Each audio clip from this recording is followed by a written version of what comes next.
درود به همگی. سرطان معده چیست؟ سرطان معده گستریک کنسر یکی از انواع سرطان‌های دستگاه گوارشه که از سلول‌های پوشاننده داخلی معده شروع میشه. شایع‌ترین نوع اون آدنوکارسینوم هست که از غدد ترشح کننده معکوس در دیواره معده منشأ میگیره. علائم اولیه ممکنه خفیف یا مبهم باشن، اما با پیشرفت بیماری این نشانه‌ها بروز میکنن: سوء هاضمه یا سوزش معده مداوم، احساس سیری زودرس، کاهش وزن بدون دلیل، تهوع یا استفراغ گاهی خونی، مدفوع تیره رنگ یا خونی، درد معده بعد از غذا.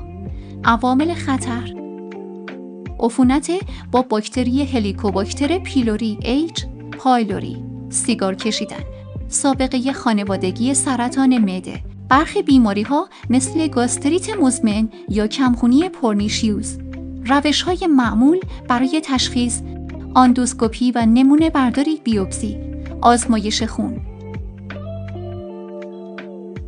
نکته مهم: اگه علائم مداوم گوارشی داری که با درمان‌های معمول برطرف نمیشن، بهتره حتماً به پزشک مراجعه کنی. ممنون که تا آخر ویدیو همراه هم بودین. لایک و فالو یادتون نره.